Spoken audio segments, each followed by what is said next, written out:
ايه بقى الحل من وجهة نظري الشخصية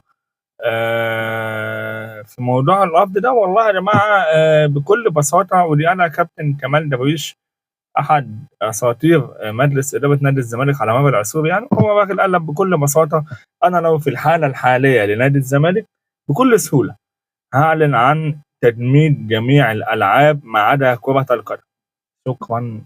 النسائي والباسكت والفولي والمش عارف ايه جمد، انت كده كده مستواد فيها زي الزفت بقالك سنه من تحت رسمه القصص اللي بتحصل والارض والحوارات دي. فبكل بساطه وبكل سهوله وقف، جمد النشاط، الموضوع سهل.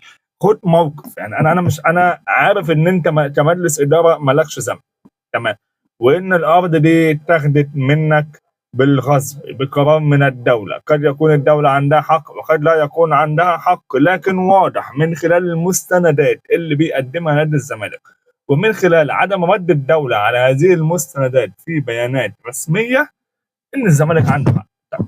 ده انا اول مره اتفق ان مجلس اداره نادي الزمالك عنده حق في شيء اصلا، يعني ده من عجائب المجلس الحالي، يعني ان هو يكون ماشي صح في حاجه وكان فعلا ماشي كويس، بس يعني هي جت كده. اختلفنا معاهم قبل كده كتير جدا جدا جدا جدا، ولكن من الواضح ان موضوع الارض ده بالذات في حاجه تانية غير ان احنا آه يعني فاهمينها، في حاجه مختفيه، في حاجه مش باينه، في حاجه مش واضحه. فبكل بساطة انت يا باشا الفلوس اللي معاك ما تقدرش تصرف على اليد والقدم والباسكت والمش عارف ايه والنسائي والكذا، الغي يا باشا كل ده مؤقتا حتى لحد ما تقف على رجلك. خلي كل ايرادك رايح لكرة القدم. انا ما عنديش مشكلة وما يهمنيش، مش هتفق معايا الباسكت ولا الفولي ولا السيدات، انا ما بتفرجش عليهم اصلا.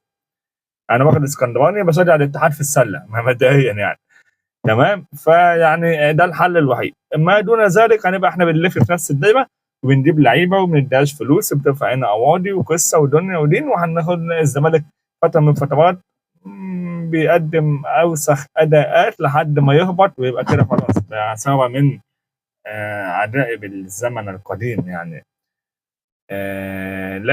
لكن الارض دي لازم ترجع نادي الزمالك، لان الارض دي حق نادي الزمالك، ونادي الزمالك ما كانش غلطان في حاجه، ونادي الزمالك كان ماشي صح في موضوع الارض، ونادي الزمالك عمل استثمارات واخد موافقه من الدوله من تحت راس موضوع الارض دي. ف ربنا يستر وخير ان شاء الله. خير خير.